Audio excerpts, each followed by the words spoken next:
Coronavirus, en Hongrie, Viktor Orban en route vers des pouvoirs quasi illimités. Le Premier ministre hongrois Viktor Orban devrait obtenir lundi le feu vert du Parlement lui octroyant des pouvoirs radicalement renforcés dans le cadre d'un état d'urgence à durée indéterminée, que l'opposition juge disproportionné, pour lutter contre le nouveau coronavirus. En Hongrie, mais aussi à l'étranger, le texte est vu par ses détracteurs comme un instrument destiné à cimenter le contrôle du gouvernement national conservateur, en prenant la pandémie comme prétexte. Le projet de loi permettra aux dirigeants hongrois de prolonger indéfiniment l'état d'urgence en vigueur depuis le 11 mars, sans demander l'aval du Parlement. Sous ce régime, le gouvernement pourra suspendre l'utilisation de certaines lois par décret, s'écarter des dispositions statutaires et introduire d'autres mesures extraordinaires, dans le but de garantir santé, sécurité personnelle et matérielle des citoyens, ainsi que l'économie. Nous devons faire tout ce qui est en notre pouvoir pour stopper la propagation du virus. Le projet de loi s'inscrit parfaitement dans le cadre constitutionnel hongrois, a défendu la ministre de la Justice Judith Varga. Mais la politique déployée par Viktor Orban en une décennie de pouvoir laisse craindre à l'opposition que le dirigeant de 56 ans abuse de ses moyens exceptionnels. Depuis 2010, il a déjà, selon de nombreuses organisations indépendantes, multiplié les atteintes à l'état de droit, dans le domaine de la justice, de la société civile, de la liberté de la presse. Depuis que les parlementaires d'opposition ont refusé, la semaine dernière, d'adopter le projet de loi en procédure d'urgence, ils se voient reprocher leur trahison. Une rhétorique qui fait dire aux députés indépendants Ako Haddazzi que ce texte est avant tout un piège pour l'opposition accusée par le gouvernement d'être du côté du virus. Les adversaires de la réforme exhortent le pouvoir à limiter l'état d'urgence à une durée déterminée. Le Haut-Commissariat de l'ONU aux droits de l'homme a dit suivre avec inquiétude les évolutions politiques en Hongrie. Le Conseil de l'Europe a averti qu'un état d'urgence indéfini et incontrôlé ne peut garantir le respect des principes fondamentaux de la démocratie. Pour le think tank hongrois Political Capital, le véritable problème n'est pas que le gouvernement n'a pas assez de pouvoir pour agir, ce sont les capacités limitées du secteur de la santé en Hongrie, en raison d'un sous-financement depuis des années.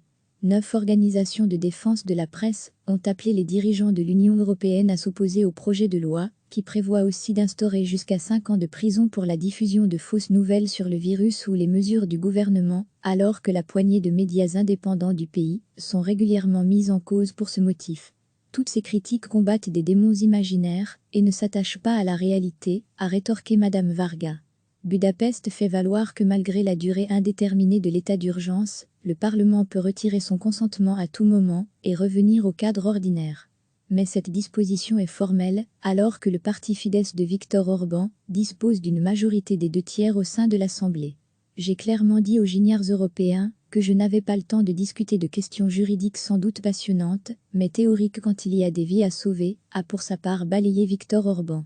Au début de l'épidémie, le Premier ministre avait blâmé le rôle de l'immigration dans la propagation du virus, affirmant que ce sont principalement des étrangers qui ont introduit la maladie. La Hongrie, qui a fermé ses frontières aux étrangers et instauré des mesures de confinement de la population, avait déclaré dimanche 408 cas de nouveau coronavirus, qui a fait 13 morts dans ce pays de 9,7 millions d'habitants. À lire aussi, toutes les infos sur le coronavirus recevez, chaque matin l'essentiel de l'actualité. Le Premier ministre hongrois Viktor Orban devrait obtenir lundi le feu vert du Parlement lui octroyant des pouvoirs radicalement renforcés dans le cadre d'un état d'urgence à durée indéterminée, que l'opposition juge disproportionné, pour lutter contre le nouveau coronavirus. En Hongrie, mais aussi à l'étranger, le texte est vu par ses détracteurs comme un instrument destiné à cimenter le contrôle du gouvernement national conservateur, en prenant la pandémie comme prétexte.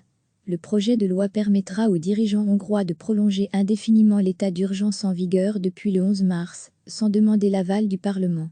Sous ce régime, le gouvernement pourra suspendre l'utilisation de certaines lois par décret, s'écarter des dispositions statutaires et introduire d'autres mesures extraordinaires, dans le but de garantir santé, sécurité personnelle et matérielle des citoyens, ainsi que l'économie.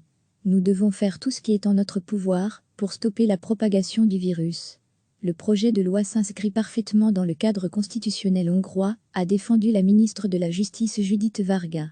Mais la politique déployée par Viktor Orban en une décennie de pouvoir laisse craindre à l'opposition que le dirigeant de 56 ans abuse de ses moyens exceptionnels. Depuis 2010, il a déjà, selon de nombreuses organisations indépendantes, multiplié les atteintes à l'état de droit, dans le domaine de la justice, de la société civile, de la liberté de la presse.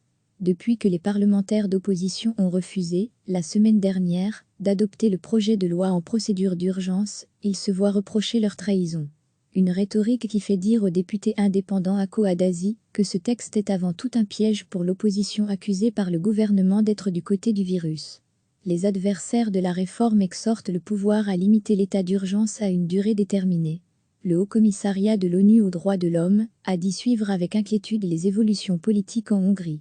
Le Conseil de l'Europe a averti qu'un état d'urgence indéfini et incontrôlé ne peut garantir le respect des principes fondamentaux de la démocratie. Pour le think tank hongrois Political Capital, le véritable problème n'est pas que le gouvernement n'a pas assez de pouvoir pour agir, ce sont les capacités limitées du secteur de la santé en Hongrie, en raison d'un sous-financement depuis des années. 9 organisations de défense de la presse ont appelé les dirigeants de l'Union européenne à s'opposer au projet de loi, qui prévoit aussi d'instaurer jusqu'à 5 ans de prison pour la diffusion de fausses nouvelles sur le virus ou les mesures du gouvernement, alors que la poignée de médias indépendants du pays sont régulièrement mises en cause pour ce motif. Toutes ces critiques combattent des démons imaginaires et ne s'attachent pas à la réalité, a rétorqué Madame Varga. Budapest fait valoir que malgré la durée indéterminée de l'état d'urgence, le Parlement peut retirer son consentement à tout moment et revenir au cadre ordinaire. Mais cette disposition est formelle, alors que le parti Fidesz de Viktor Orban dispose d'une majorité des 2/3 au sein de l'Assemblée. J'ai clairement dit aux gignards européens que je n'avais pas le temps de discuter de questions juridiques sans doute passionnantes, mais théoriques quand il y a des vies à sauver, a pour sa part balayé Viktor Orban. Au début de l'épidémie, le Premier ministre avait blâmé le rôle de l'immigration dans la propagation du virus, affirmant que ce sont principalement des étrangers qui ont introduit la maladie. La Hongrie, qui a fermé ses frontières aux étrangers et instauré des mesures de confinement de la population, avait déclaré dimanche 408 cas de nouveau coronavirus, qui a fait 13 morts dans ce pays de 9,7 millions d'habitants. À lire aussi toutes les infos sur le coronavirus. Cliquez sur s'abonner pour recevoir les dernières nouvelles.